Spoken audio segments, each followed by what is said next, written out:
No me escuchan todavía. Adelante. ¿Aló? Adelante. Ahora sí. Ok. Muy bien.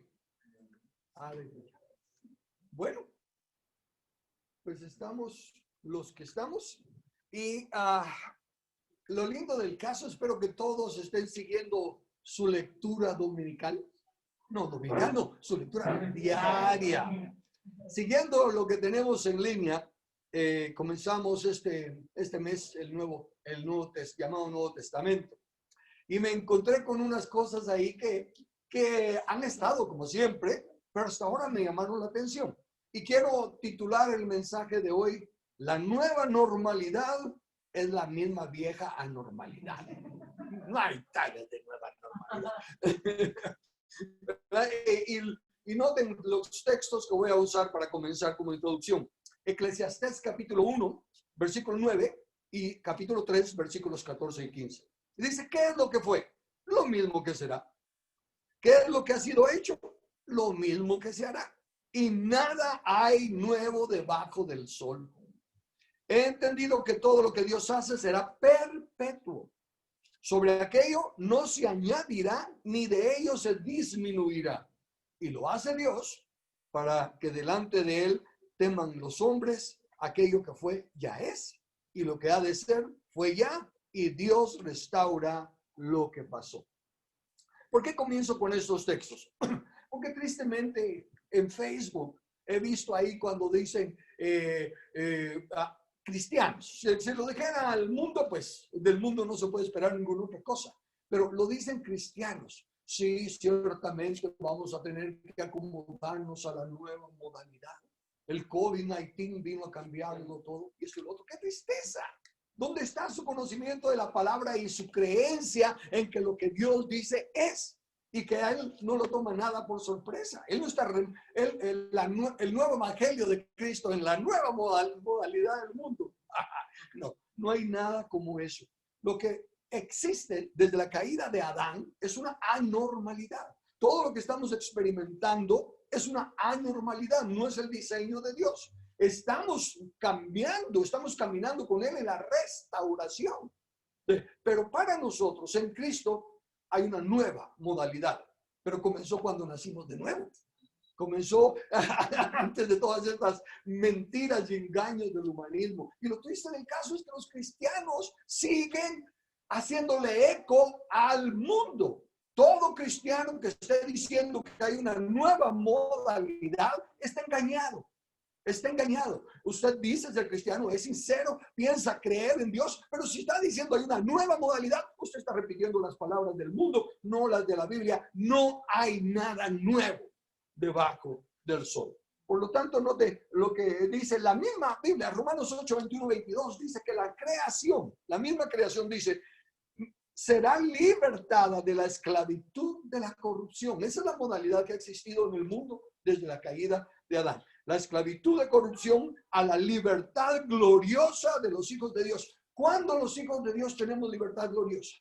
Cuando andamos en su verdad. Conoceréis la verdad y la verdad os hará libres. Pero estamos entonces siguiendo un engaño. El cristianismo no está haciendo la voluntad de Dios. Por eso es que estamos como estamos.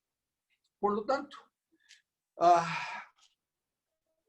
lo que sí va a pasar, y no soy profeta, pero sencillamente como lo han hecho una y otra vez, es que ahorita que terminó todo, el cristianismo va a dar gracias a Dios. Y van a decir otra vez, Dios nos libró. Como hacía el pueblo de Israel cada vez que Dios lo libraba. Dios nos libró. ¿Y por qué nos libró? Porque somos el pueblo de Dios. ¿Y el cristianismo qué dice? Porque somos hijos de Dios. Se les olvida que no es así. Dios lo que está haciendo es que está cumpliendo su palabra y no deja que nada interrumpa su plan. Dios dice claramente en las Escrituras que después de Roma ya no habrá ningún gobierno mundial. Y todos los que están esperando que reine una bestia ignoran las Escrituras, desechan, no ignoran, desechan las Escrituras, porque ahí está escrito. Claramente dice en la imagen de cuando la piedra desbarata a la imagen, que fue Roma el último gobierno, dice, que Dios recibió el reino y se lo entrega a sus santos. Y en la visión de Daniel, cuando termina la cuarta bestia que fue Roma, el anciano de días entrega al Hijo del Hombre el reino. Entonces, lo que está pasando es que Dios deja que suframos las consecuencias de nuestra negligencia. Todo lo que está pasando es culpa de la iglesia, porque es a la iglesia a la que Dios le dice que si se arrepiente de sus malos caminos y empieza a buscar la voluntad de Dios, Él sanará la tierra. Entonces queda en nuestras manos y es a nosotros a los que nos comisionó a sojuzgar la tierra, a administrarla, a trabajarla y a protegerla. Consecuentemente, todo lo que pasa en última instancia es negligencia de los mayordomos que no estamos haciendo la voluntad de Dios. Y cuando digo que depende de nosotros, no quiero decir con eso que tengamos el poder en nosotros mismos para hacerlo.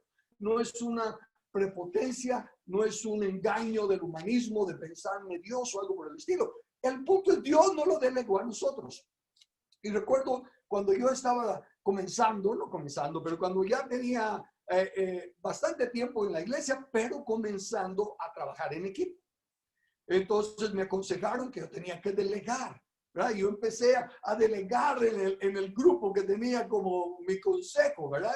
Y cuando predicaban, yo me sentaba al frente y les hacía porra, ¿verdad? Los animaba de que iba bien. Les delegué funciones.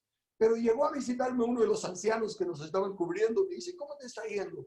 Yo le conté mi frustración. Le dije, mira, yo estoy tratando de levantarlos, los dejo predicarles de esto y lo otro, y las cosas que les han delegado, sí, les han delegado funciones, ¿y qué pasa cuando no las hacen? Pues ni modo, las hago yo, no se va a quedar la cosa así tirada, entonces, eso es tu problema. Dejarlos que fallen. Pero vos, mira, por ejemplo, tenemos un desayuno mensual de hombres en un restaurante que no abre los sábados, excepto para nosotros ese sábado, una vez al mes, pero hay que avisarle. Y se lo delegué a un hermano, pero ahí tengo que estar detrás de él. Vos ya llamaste. No, ya no estoy detrás de él. Entonces no lo hice ese mes. Y cuando llegamos todos al restaurante, cerrado. ¿Ah? Fue horrible, pero nunca más se me olvidó. Entonces, eso es lo que está pasando. Dios nos está tratando igual. Dice, oye, yo les delegué la tierra. Óigame, yo les dije que ustedes son mis embajadores. Óigame, yo les dije que ustedes son la luz. Ustedes son la sal. Nos lo delega y nos está dejando caer de boca cuando no somos fieles en hacer lo que nos ha delegado. Pero cuando el enemigo piensa, ahora sí, ya lo tengo todo bajo control, lo vengo planeando de años, ahorita sí ya tomo control. Mire, Dios dice, no, hasta ahí no. Es mi plan, no le estorbas. Le va a seguir cayendo vara a mi iglesia. Le va a seguir teniendo problemas. Van a seguir estando como los del pueblo de Egipto, de Israel, dando vueltas y vueltas al monte sin entrar a la tierra hasta que se muera esta generación que desecha la palabra de Dios y se levante otra que lo crea. Entonces, hemos estado viviendo una falsa identidad y al estar leyendo el devocional, la lectura de esta semana, lo primero que me encontré es, bueno, antes de eso, quiero regresar al texto, porque miren lo que dice el texto de Eclesiastés. Primero dice, ¿qué es lo que fue? Lo mismo que será. ¿Qué fue? ¿Qué es lo que fue? Que vio Dios todo lo que había hecho y dijo, es bueno en gran manera. Eso es lo mismo que será. Esa es la visión de nosotros. Nosotros no estamos esperando que se van a poner las cosas peor, va a venir la bestia y Dios va a rescatarnos antes de todo. No. ¿Qué fue lo que es? Lo mismo que será. Vio Dios que todo lo que había hecho era bueno. ¿Qué es lo que ha sido hecho? Lo mismo que se hará. Y nada hay nuevo debajo del sol. Todos escuchamos la misma Biblia. Todo el mundo, de una u otra manera, oye el mismo mensaje de que hay un creador. Los que creemos, pasamos se nos deja vestirnos de lino fino, que son las obras justas de los santos. Y los que no creen, aunque estén haciendo lo que estén haciendo, si no creen, que es lo mismo que será, Jesús les va a decir, nunca os conocí. Entonces, ¿qué es lo que ha sido hecho? Lo mismo que se hará. He entendido que todo lo que Dios hace es perpetuo. Sobre aquello no se añadirá, ni de ello se disminuirá. No se le puede cambiar nada al evangelio del reino. La gran comisión es sojuzgar la tierra. No se le puede añadir, ni se le puede disminuir. Vamos a sojuzgar cuando Cristo venga. No, lo que está escrito es lo que tiene que hacerse tal y como está. Lo que está pasando, lo que Pablo le dice a los corintios. Temo que como la serpiente con su astucia engañó a Eva, vuestros sentidos sean de alguna manera extraviados de la sincera fidelidad a Cristo. Eso es lo que le pasa a la iglesia, es muy sentimental, está con los sentidos totalmente. ¿Quién es el maduro en hebreo? Dice aquel que por la práctica tienes ejercitados los sentidos en el discernimiento del bien y del mal. Pero aquí Pablo está diciendo, ustedes los tienen como vuestros sentidos son extraviados de la sincera fidelidad. Por eso es que estamos como estamos. Y eso lo hace Dios para que delante de él teman los hombres. Aquello que fue ya es y lo que ha de ser fue ya y Dios restaura. Restaura siempre mira para atrás, nunca para adelante. Ok, ahora noten, ahora sí entro a la lectura de la Biblia. ¿Por qué? Porque en ella encontré la respuesta para mí, espero que para todos nosotros, de lo que acabo de leer en Eclesiastés. Como estamos comenzando con la Biblia cronológica, entonces en Mateo y en Lucas se presentan las dos genealogías que se dan de Jesús, ¿verdad? De dónde viene Jesús. En el primero, dice Mateo 1:17, solo leo la conclusión, dice, de manera que todas las generaciones desde Abraham hasta David son 14. De David hasta la deportación a Babilonia, 14. Y desde la deportación a Babilonia hasta Cristo, 14. Lo primero que resaltó, desde luego me atención, fue, no hubo 14 generaciones, ¿verdad? Y se puede comprobar. Y tengo un texto aquí de otro escritor que me va a ayudar a comprobarlo. Pero entonces, hasta ese momento, me paré a ver que eran 3 etapas las que menciona y que dice 14 en cada una de ellas. Dice, entonces la primera, Mateo comienza la descendentemente. Voy a hacer lo del 14 adelante, porque quiero llamar la atención a 2 cosas. Fíjense, Mateo comienza diciendo desde Abraham hasta Cristo. Descendiente, ¿verdad? Sus hijos, sus nietos, descendiente. Ahora noten el contraste con Lucas. Jesús mismo, al comenzar su ministerio, esto es Lucas 3:23 y el versículo 38. Jesús mismo al comenzar su ministerio era como de 30 años, hijo, según se creía, de José, hijo de Elí. Y luego en el versículo 38 dice, cuando termina la genealogía, porque es bien larga, dice, hijo de Enos, hijo de Set, hijo de Adán, hijo de Dios. Mateo nos presenta la genealogía descendiente. Lucas nos presenta la genealogía ascendente. Ya ahí hay un mensaje, solo en eso ya hay un mensaje. La identidad terrena que hemos estado teniendo siempre va para abajo y nos mantiene terrenales. Pero cuando venimos a Cristo, noten que también comienza la genealogía de Cristo cuando empezó su ministerio. No dice cuando nació. ¿Por qué? Más adelante lo voy a aclarar, pero lo digo ahorita porque lo quiero repetir. Jesús como humano era niño, ¿cierto? ¿Y qué dice la Biblia del niño? Que aunque es heredero de todo, en nada difiere del esclavo. Por eso que no se nos menciona a Jesús antes de llegar a ser el maduro, ya el hombre completo. Y ahí comienza la genealogía. Es hasta ahí donde también nosotros nacemos de nuevo. Y es hasta ahí donde verdaderamente nos está regresando a nuestra identidad. Somos hijos de Dios. Por eso ya no nos identificamos ni con Jesús en la carne. ¿Por qué? Porque somos espíritus. Ok, ahora regresemos a la de Mateo, porque me llamó la atención lo de 3 veces 14. El número 3 representa totalidad, completo. Está tomado porque el tiempo, ¿cómo se define el tiempo completo? Pasado, presente y futuro. Entonces habla de totalidad, completo. Y el número 14, a esa sí no le he hallado yo sentido, pero me encontré que si aquí dice 3 veces 14, 14 tiene que ser algo. No sabía yo y no he buscado el significado de 14. ¿Por qué? Porque al estar buscando el significado de 14 me encontré con el significado de los números en la Biblia escrito por José Ariel Álvarez Valdés. Y dice así, en la Biblia los números tienen 3 significados distintos: cantidad, simbolismo ¿Dónde están? Simbolismo y mensaje. Cantidad, simbolismo y mensaje. Cantidad, obviamente, 5 es 5, 10 es 10, 20 es 20. Pero eso se está hablando sobre la cantidad. El simbolismo dice, un número simbólico es aquel que no indica una cantidad, sino que expresa una idea, un mensaje distinto de él, del número, que lo supera y lo desborda. Entonces, el simbolismo de los números es mucho más importante que el número en sí.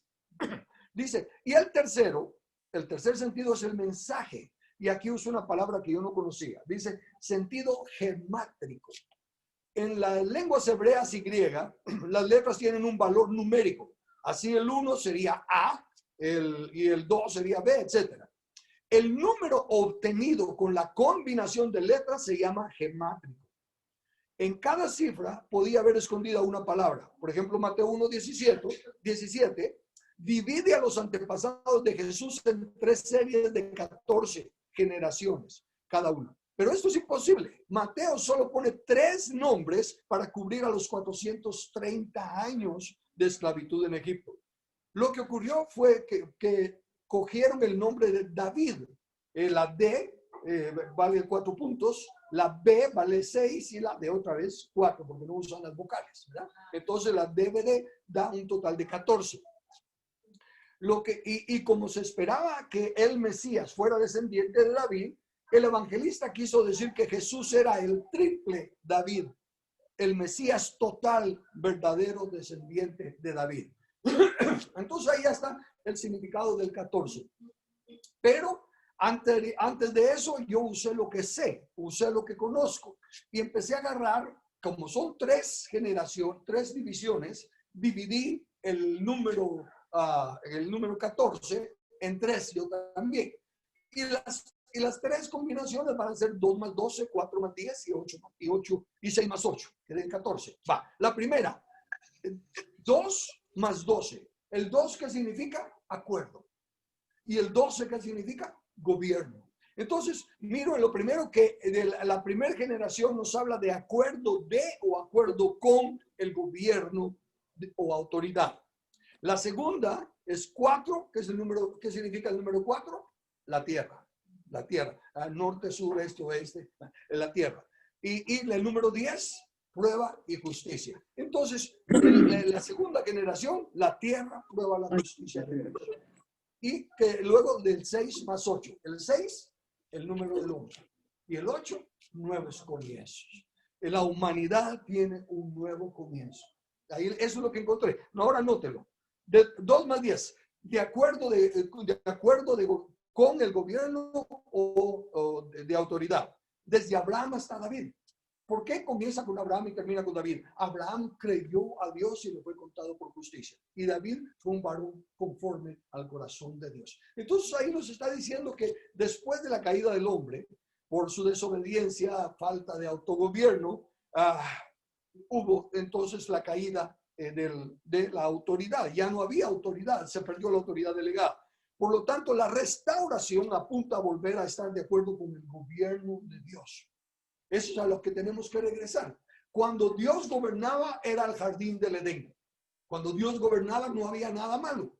Entonces tenemos que regresar a estar de acuerdo con el gobierno de Dios. Y prácticamente eso es lo que hacemos al nacer de nuevo. Reconocemos, yo he estado sirviendo a un rebelde, a un tirano. Ahora voy a someterme otra vez al rey, al verdadero rey. Y nosotros mismos nos sometemos a él. No importa cuántas formas tome el humanismo, sigue siendo la misma esencia de distorsionar la verdad y decidir por uno mismo lo que es bueno y lo que es malo. Recuérdense, digan lo que digan los noticieros, digan lo que digan las organizaciones evangélicas que se pongan de acuerdo, solo hay 2 fuentes, la verdad de Dios y la mentira del diablo. Y como Dios es inmutable, siempre se queda la misma. El otro tiene que usar un montón de diferentes formas para seguir engañando a la gente que no entiende que si no estamos en lo verdadero, estamos en lo falso. Por muy bueno que se mire lo falso. Estamos ayudando a la gente. ¿Cómo va a ser de malo que estemos ayudando a la gente? Eso es una buena obra. Todos debemos, por muy bueno que se mire, si no es en obediencia a la verdad, es la mentira. Así de sencillo, con esta famosa nueva, modalidad, normalidad, nueva normalidad. No hay nueva normalidad. Para los cristianos solo hay una normalidad. La verdad de Dios, la palabra de Dios, la justicia de Dios. Y para el inconverso, 80,000 millones de formas de la mentira. Entonces, solo en eso estamos. Los derechos, miren, cuán dividida está la iglesia que no entienda la palabrita inalienable.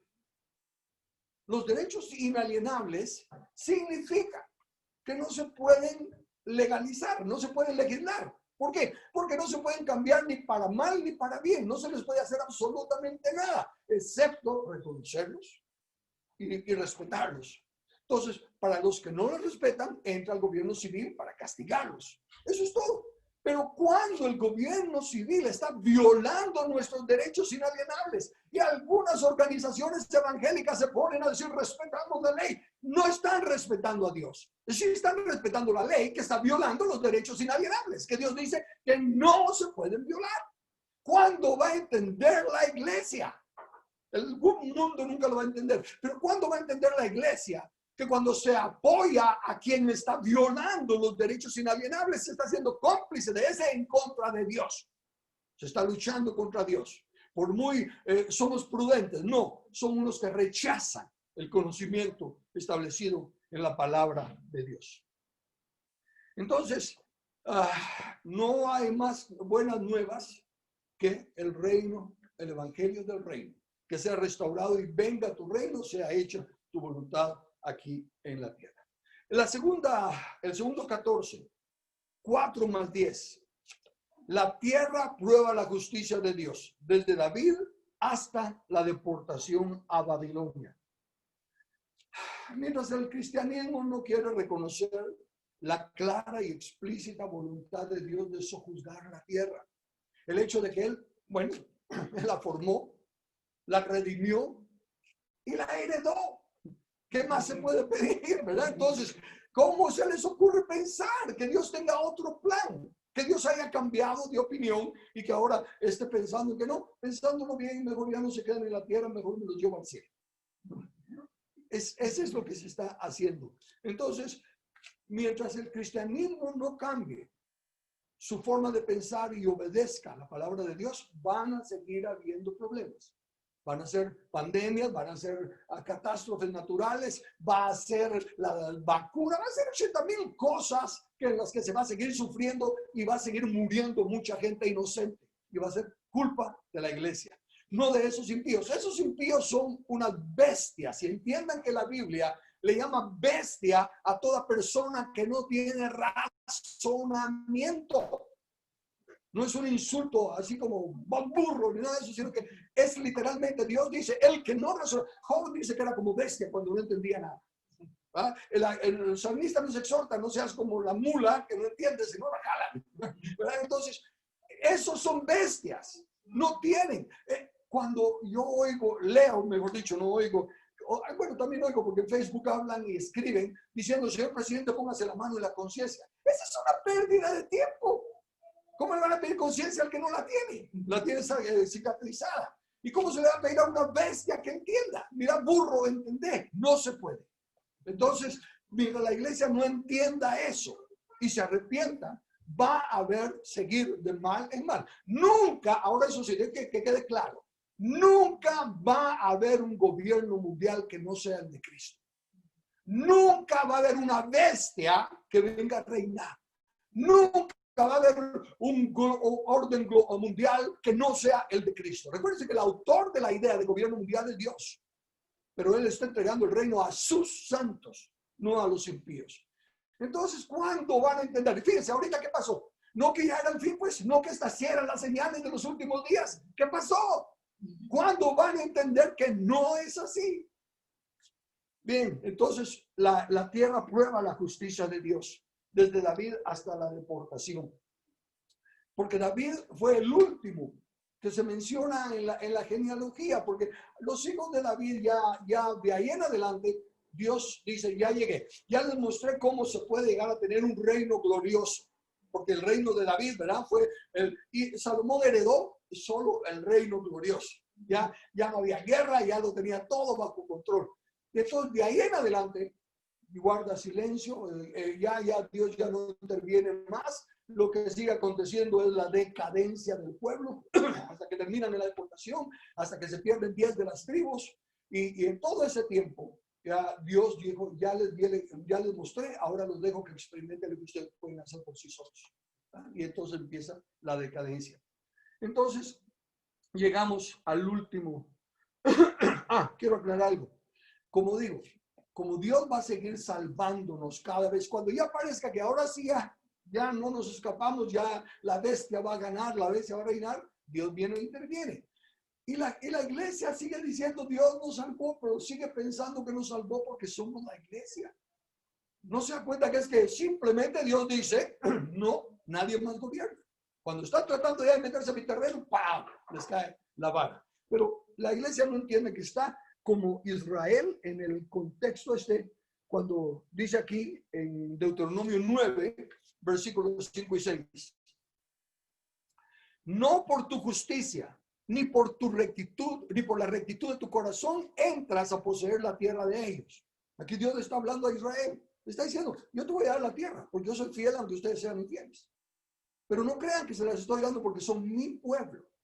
No crean que es porque son apartados, justos. No, dice, sino por la impiedad de estas naciones. Lo mismo que porque Dios nos libró ahorita de la falsa, de la pandemia y todo lo demás. No porque hubo cadena de oración. No porque estaban todos clamándole a Dios y Dios nos libró. No, sino porque esas bestias, esas mentes reprobadas, no van a estorbar el plan de Dios. Y Él lo saca todo a luz. Por la impiedad de estas naciones, Jehová tu Dios las arroja de delante de ti. Y para confirmar la palabra que Jehová juró a tus padres, Abraham, Isaac y Jacob.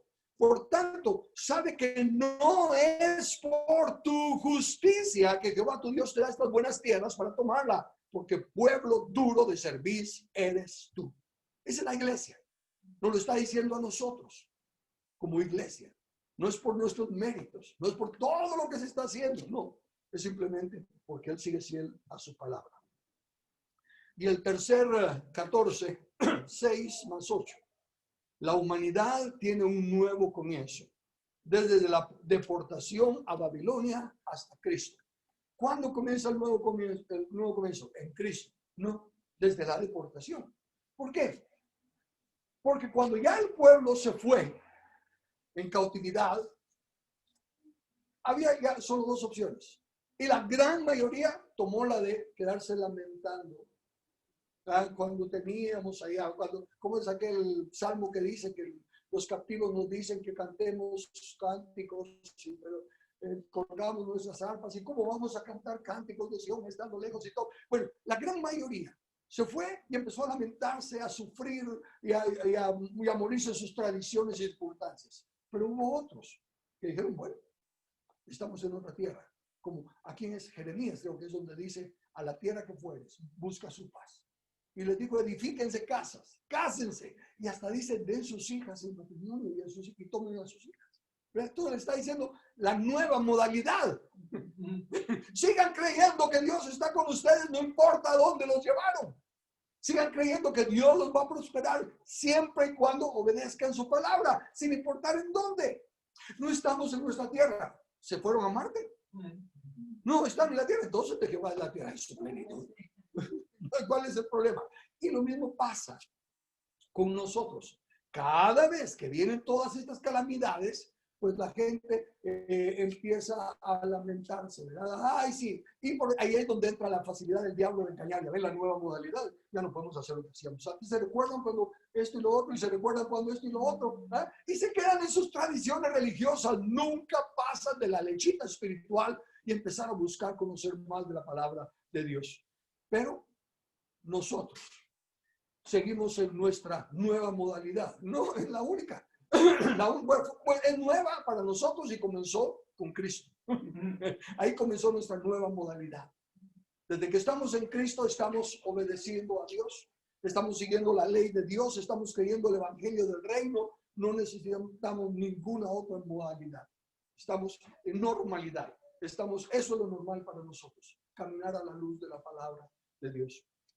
Entonces, la humanidad no tuvo su nuevo comienzo hasta que vino Cristo, porque muchos en los años de la separación, donde pasaron 400 años, más de 400 años en que dice que no hubo palabra de Dios, no hubo nueva palabra de Dios, pero los que creían seguían viviéndola y ellos seguían siendo epístolas abiertas. Ellos eran cartas abiertas para los que los miraban, que estando en tierra ajena, que estando como esto y lo otro, caminaban en libertad, caminaban con seguridad, con su nueva, no con su nueva, con su identidad clara.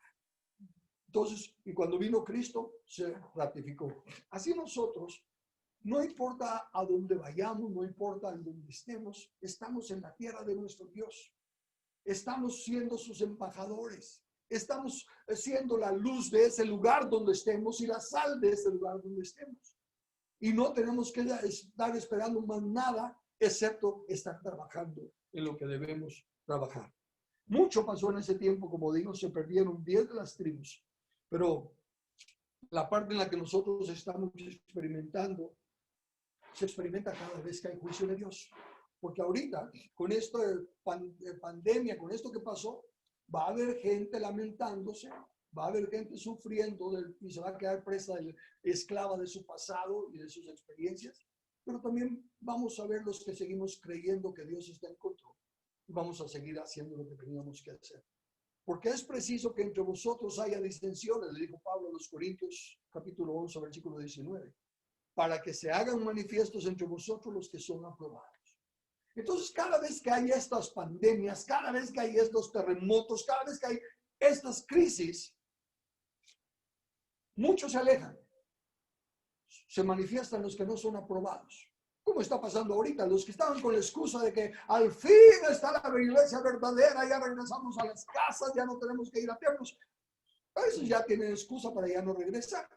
Ahí se van a manifestar los que son aprobados. Y es bueno, porque a lo que está dando fruto, dice que Dios lo poda para que dé más fruto. Así que es necesario que pase. Y por el otro lado, también van a haber aquellos que se van a dar cuenta, de veras pues, que va a decir que era el fin y no fue. De veras pues que dijeron que eran señales y no fueron. De veras pues que, y entonces van a encontrar el tesoro escondido. Ese tesoro que está camuflado para que solo aquellos que quieran darse cuenta puedan salir de esa ceguera religiosa en la que están, de esa ceguera tradicional en la que están y empiecen a encontrar la verdad. Me viene la parábola de la red barredera, porque la ilustración es de que el barco va jalando la red. El barco no va buscando peces. El barco dice, voy de aquí para allá. Sí necesito llevar peces. Los que arrastren el camino. No me voy a salir a ver si aquí hay más peces. O voy a dar la vuelta. No. Tengo una ruta trazada, tengo un tiempo específico y voy para allá. Así es el evangelio. El evangelio tiene que tener una meta trazada. ¿Cuál es la meta trazada? Venga tu reino, sea hecha tu voluntad aquí en la tierra como es hecha en el cielo. ¿Y qué dirección? Y que el barco es la iglesia, por así decirlo. ¿Queremos que se salven las almas? Sí, pero las que se van a salvar en el camino. No nos tenemos que desviar a que, ok, ahora vemos misioneros para esto y para esta otra buena obra y para esto. No, tenemos una meta. Y lo que sí tenemos que hacer es poner a sus enemigos por estado de sus pies, porque si no, Él no viene, ya no lo dijo. Es la única condición para que Él venga, poner a sus enemigos. ¿Y quiénes son sus enemigos?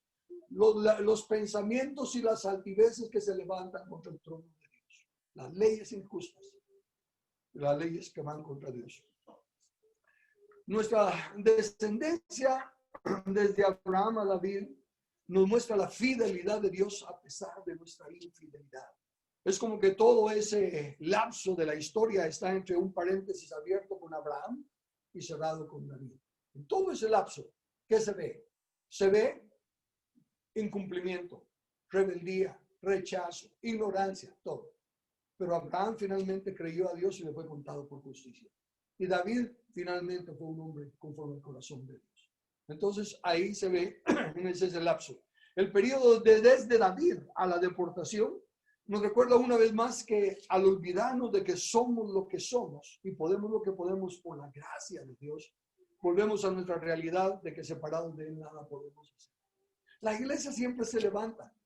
Hay un avivamiento de esto, hay un avivamiento de aquello, un despertar de esto, un despertar de aquello, y se levanta la iglesia. Pero una vez más se vanagloria y empieza como una Nabucodonosor a pensar que es por su poder. No, es el poder del Espíritu Santo. Sí, pero ya agarraron al Espíritu Santo en una función que el Espíritu Santo no tiene. El Espíritu Santo dice que vino a enseñar la verdad y a darle la gloria a Cristo. No, gloria al Espíritu Santo. Buenos días, Espíritu Santo. Entra el Espíritu Santo. Bienvenido, Espíritu Santo. ¿Cuándo van a entender que él dice gloria a Cristo? Para eso vine. Si honran al Espíritu Santo, deberían estar glorificando a Cristo. Pero no. Entonces, cuando llegan a engrandecerse como David, el reino de David, luego con Salomón, Dios los deja, ok, veamos cómo lo pueden hacer ustedes con su poder. Tenemos esto. Este es el fruto que Guatemala tiene de ser la nación de Centroamérica que más cristianos tiene. Este es el fruto que la nación de Guatemala tiene por ser la más evangelizada. Está yéndose para abajo. ¿Por qué? Porque se está creyendo que es el poder de él y no está obedeciendo a Cristo. Y el periodo de la deportación hasta Cristo. Pero un Cristo ya hombre maduro, como digo, no como un niño. Eso nos ilustra la necesidad de salir de nuestra falsa identidad terrenal. Somos espíritus eternos, creados a la imagen y semejanza de Dios. Debemos de amar todo lo que Dios ha hecho, por lo tanto amamos a nuestras identidades físico-materiales. Amamos a nuestros padres, a nuestros hijos, los unos a los otros, en fin, todo eso está bueno. Pero sabemos que es temporal. Es temporal. Esta carne tiene que volver al polvo. Está escrito. Entonces, recordémonos que somos eternos. Creámosle a Pablo cuando dice que a morir es muchísimo mejor para estar en la presencia de Cristo. Y este periodo nos ayuda a que digamos, ok, vino otro avivamiento y otro bajón de la iglesia, ese sub y baja religioso, pero muchos van a decir, Dios mediante, muchos vayan a decir, ciertamente hemos estado equivocados. Tenemos que empezar a reevaluar por qué creemos lo que creemos, porque hemos venido predicando la segunda venida por años y nunca pasa. Hemos venido predicando el rapto por muchos años y nunca pasa. Y mientras tanto, la clara y específica condición, 8 veces explícitamente escritas, de poner a los enemigos de Cristo por estrado de sus pies, la hemos ignorado totalmente. Hemos venido hablando de los 7 montes y que eso hay que conquistar los 7 montes y nadie se atreve a entrarle al monte más dañino, el que más estorbo es al reino, el monte del gobierno civil. Nadie. Todavía se ponen del lado del enemigo al decir que no, eso es mundano, que toda la política es corrupta, que el que llega a la política se corrompe, que en arca abierta del justo peca. A saber qué clase de justos están hablando, porque si peca no es justo, si toma lo que no es suyo no es justo. Entonces ya es hora de que deje de estarse siendo perico repetidor de todas las mentiras del diablo y empezar a hablar la verdad, la palabra de Dios tal y como es. Al reconocer a ese Cristo maduro en su ministerio, nos retoma a nuestra ascendencia espiritual. Ya no pensamos de dónde venimos en el sentido humano, sino que ahora nosotros lo traspasamos y trascendemos a que somos hijos de Dios. Nuestra identidad es nuestra normalidad. No tenemos otra nueva normalidad. Somos espíritus eternos, creados a la imagen y semejanza de Dios, para que glorifiquemos a nuestro Padre y para que rendamos gloria, honra y servicio a nuestro Rey Jesucristo. Y por lo tanto nuestra batalla es la de poner a sus enemigos por estrado de sus pies. Mientras hacemos eso, exhortamos a los que quieran unirse con nosotros. Nuestra meta no es ganar almas, nuestra meta es de poner a los enemigos por estrado de sus pies, pero como el barco en el proceso de ir a cumplir la meta, vamos arrasando a todos los que quieran entrar a nuestra red, o todos los que se pongan en el camino de nuestra red. No nos tenemos que desviar de nuestra visión, de nuestro llamado. Esa es nuestra normalidad y todo lo demás es la misma antigua anormalidad. Que Dios ilumine el entendimiento de todos y cada uno de nosotros. Que Dios continúe abundando en gracia, porque donde abunda el pecado, como está abundando en nuestra Guatemala, abunda su misericordia. Y que la iglesia deje de desechar el conocimiento de la Biblia. Que los líderes dejen de amar más su puesto y la gloria de los hombres y empiecen a predicar la verdad. Empiecen a predicar la responsabilidad que tenemos la iglesia. El evangelio no es para nuestro beneficio, no es para que nos bendiga porque somos hijos de Dios, no es para que nos prospere porque somos hijos de Dios, no es para nosotros. El evangelio son las buenas nuevas de que ahora podemos regresar a servir a Dios, podemos regresar a ser sus súbditos, podemos regresar a decirle, sea hecha tu voluntad y no la nuestra. Que Dios en su misericordia y el Espíritu Santo ilumine el entendimiento para que regresemos a nuestra verdadera normalidad. Seres eternos, creados a la imagen y semejanza de Dios, para su honra y para su gloria. Amén.